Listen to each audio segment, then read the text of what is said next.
natin. Ito naman sila, aus Denmark. Galing Denmark pa sila guys. Ayan guys, oh. Copenhagen. Ayan, Copenhagen kayo. Ayan. Saan kayo? Germany. Oh. So this is his pancit. Lor, okay ka lang, Lor? Ayan sila, si Madam Lor. Hi! Tignan natin kung nakayanin. Live yan, girl? Live yan. Come on, walk video lang. So,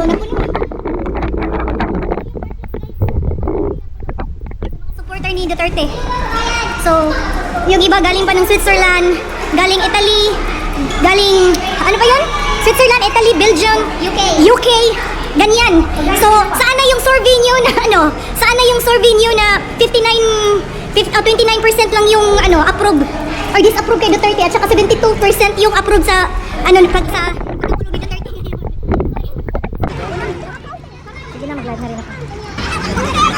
So, ayun guys.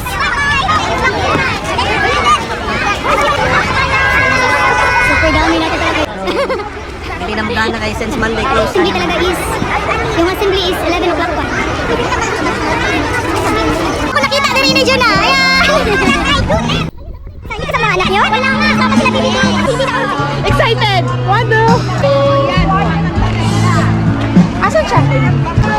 Bawal mo na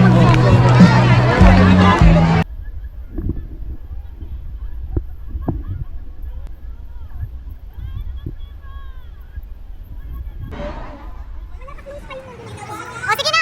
Let's go! Let's go! O ito! Yung ano mo. Ay, tubig kay ano pala ito? Sabi ko na dinala ko yung tubig. Diyan mo na lang yan! Lagay Lord! Dali mo na yan!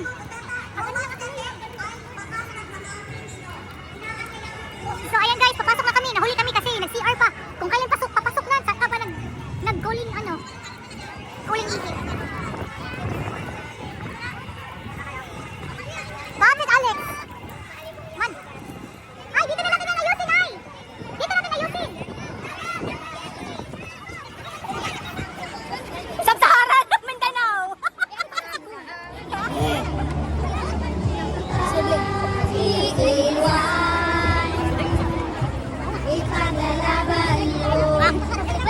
Ay! Kailangan mo na yung video. Ay, wala na.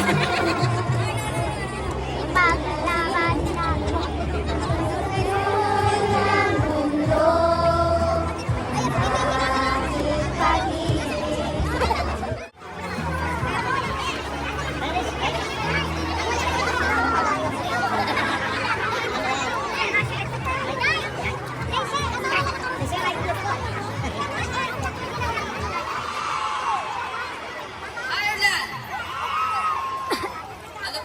Germany, oy!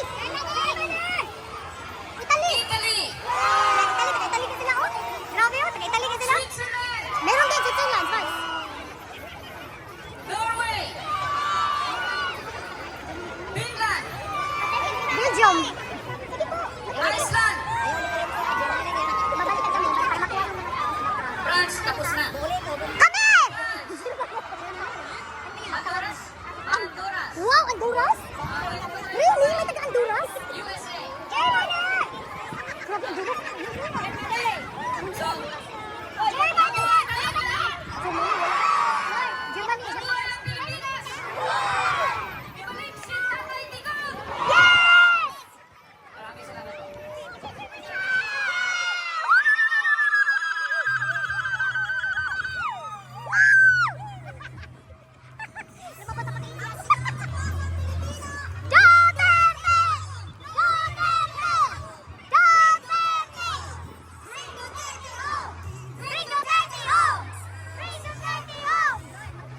Ang susunod po na, itatapon natin ngayong araw, ang isa sa mga pinaka-famous na vlogger na Pilipino. Alam ko na kilala niyo siya dahil siya ay tigil sa mga martiruders. Palakpakan po natin si Maharlika Duterte sa International Criminal Court. We would like to let everybody know that the Philippines is a sovereign country. We have our own legal system. Rodrigo Roa Duterte does not belong here. He deserves due process. Bring Duterte home! Magandang hapon po po sa kanilang lahat. Ako po si Bingbong Mejaldea, dating Executive Secretary ni Pangulong Rodrigo Roa Duterte. Alam po ninyo, hindi talaga tayong punta dito dahil sa aking kalagayan. Pero meron na ako isang bagay na gustong i-share sa inyong lahat. Makinig po tayo. Ito po yun.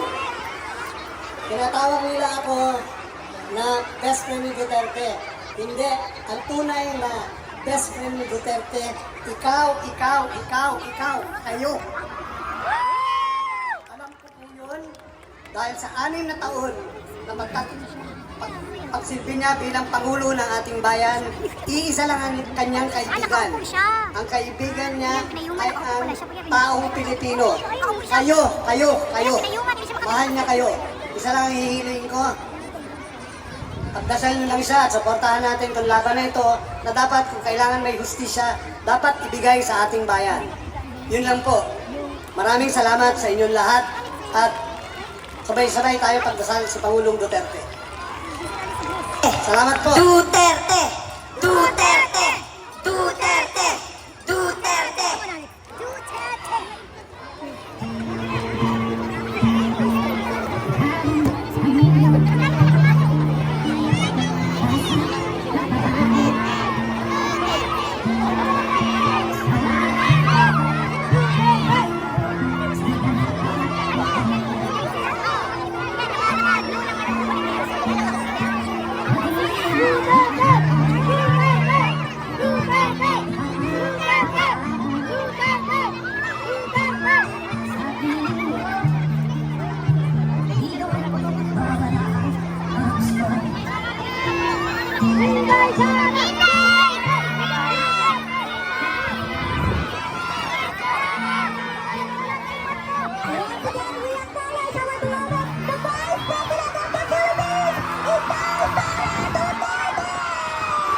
Pilit talaga ako sa mga Pilipino dito.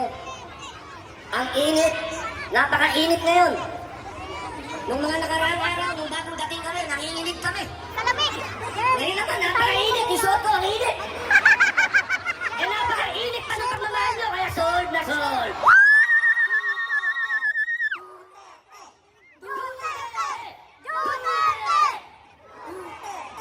Ngayon naman, mga kaibigan. Ayan, di lang.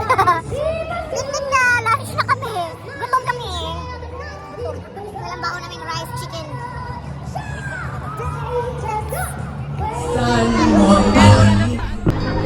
Nakawan dapat nang hawak malabat. Lahat ito ay nagmamahal sa bansa. Ligayahan tunay. Tayo, welcome. Sa ngayon ay... Ayan! Ayan!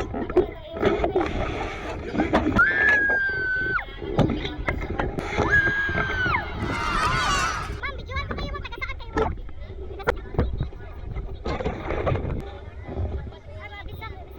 May pansit kami na eh, para sa'yo. May pansit dito! To you, Songbigor Duterte! Songbigor! Kaya, pareho kami ng yung aking pwede ang abogado, yun lang ang katanggap-tanggap. Naging pinapagalitan mo ako.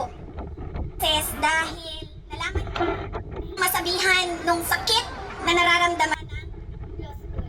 So tinawagan ko siya. Wala ang tanong niya na paulit-ulit, nakidnap ka ba? Nahihirapan ako sa isang subject ko and pilit na iporsige ko ang aking pag-aaral. At sabi niya, meron akong abogado ngayon na anak dyan. At and it seemed to me that it was a comfort. Duterte!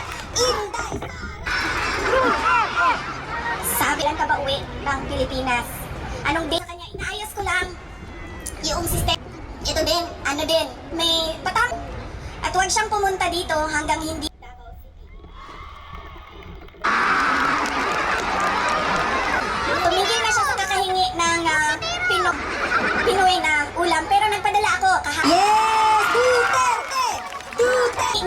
shopping list doon sa loob. Bago buwan ako na to, iniwan ko sa kanya. Sabi niya na hindi na kayo kay kamao mag-iwan. kami papayag, di kami tatahimik. Kaya medyo persuasive siya. And dahil alam naman natin sa korte, kaya siya din ay Ang hustisya ay mali sa amin, hindi ang sa ginawa. And banyaga. untried. Sa dugot, pawis, sa sipag at Iuwi tapang nila ng si Pilipinas. Pangulong Duterte. Naalipin ng dayuhan. Dahil yun din sa paulit-ulit ng sinasabi, kailan mo Ibalik sa Pilipinas si Bring him Duterte. Pilipino ang huhusga, hindi dayuhan. Sigaw ng Pilipino, ibalik sa Pilipinas si Duterte. Pilipino ang huhusga, hindi dayuhan. nasa ayos mamuno. Umapak mang ating watawang, tinalin niyo ang bayan. Politiko. Tinakpan ang bibig, pero ang sigaw ng Ngayon, na-development bayan project. hindi nyo mapapatid. At na politiko gawa. Ibalik sa Pilipinas si Duterte. Na makita natin. Hindi kami pipikit, hindi kami luluhod. Sa bayang sinilangan kami patuloy na lalaban. Hawak kamay, isigaw ng malakas. Ibalik sa Pilipinas si Duterte. Sigaw ng Pilipino. Ibalik sa Pilipinas si Duterte. Pilipino ang huhusga, hindi dayuhan. Sigaw ng Pilipino. Ibalik sa Pilipinas si Duterte. Pilipino ang huhusga at hindi dayuhan. Hawak natin ang bandila, taas noo lumalaban. Hindi dayuhan ang magpapasya kung sino ang may sala. Sa bawat sulok ng bayan, ating ipagsigawan. Duterte ay Pilipino, ibalik siya sa Pilipinas. Isang bansa, isang tinig, isang laban. Di tayo magpapasailalim sa kamay ng dayuhan. Kalayaan natin, ipaglaban hanggang dulo. Duterte sa Pilipinas, yan ang sigaw ng Pilipino.